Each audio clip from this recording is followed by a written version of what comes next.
Okay, fellas, after about 2.5 hours of trying different combinations of those parts, I believe I got it. And I'm gonna tell you how actually this whole saga started. About a week and a half ago, while I was working on the front, or I was doing something on the front, my buddy come over. He's actually a neighbor of mine, and I told him about I was gonna do this job, and he works as he's a mechanic. Actually, he does it for a living. Anyway, he took this apart. It had the aftermarket wheel on it, and he ripped everything down. And he was gonna come back and put the wheel on for me, you know. Well, he never showed up. He never came back, and that's why I didn't know which parts go in which order. Okay, so anyway, I've been looking online, and a lot of you fellas actually emailed me this here diagram, which I already dug up myself, and that's what I was going by. So as I showed you in the first video, these few parts here, as you can see, there's only one ring that goes in between these two, and then you have the nut on the end. I had this other piece, okay, this one with the separation in it. What was happening is when you put that on the shaft, it was too big in diameter for the opening of the wheel on the bottom of this wheel, and it was pushing everything down, not allowing the shaft to come through to grab the nut. So I reckon that this here diagram is right.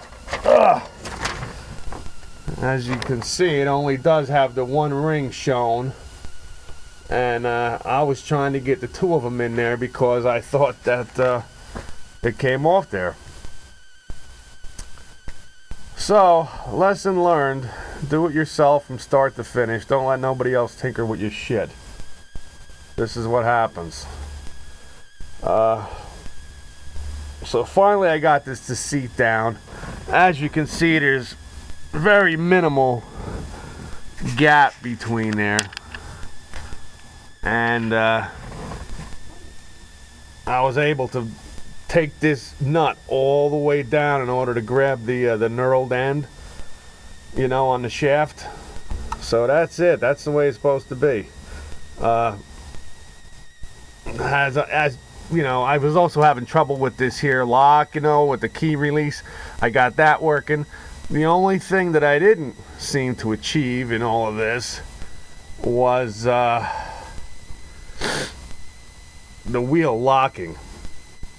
But the fella I bought the car from said it never did lock in all the time he owned it, so I can live with that as long as I can get my key out of here, you know. So anyway, that's a brandy new wheel.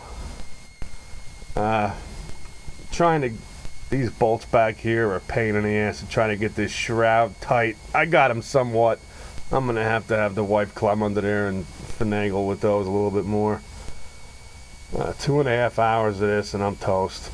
You see, it's just, you know, the health, my back, and I just can't do much.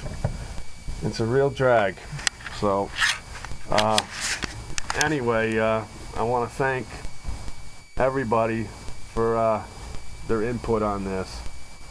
And I seen the Chevy Scrounger sent me some information. I've been in and out of the house. I didn't look at all of it. So anyway, I got the thing on. It appears to be pretty decent. I'm gonna go with that. As far as the horns working, this car doesn't have horns in it.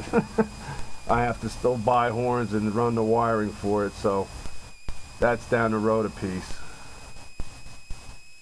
There is this car, from what I can tell you, it may need all new wiring, and that is not my forte at all. So I don't know what I'm gonna do with that. You know, the fact I just haven't got the patience anymore, you know. A lot of people do, I don't, I just don't have the patience. Or the know-how, I mean, as far as electric goes, splicing wires, using a test light, I could do that stuff, but when you get into all these different fuses and relays, I don't know much about it. I'm a motor guy, you know, transmissions, rear ends, motors, not electric work. So, I don't know, I'll take it one day at a time. That's all I can do. All right, thanks again, guys. I'm sure I'll be having more questions. That's what we're all here for, right? Everybody has their strong points and their weak points. And that's why we help each other out, right? Okay, take it easy, and let me do a little bit more before I pucker out for the day. Take it easy.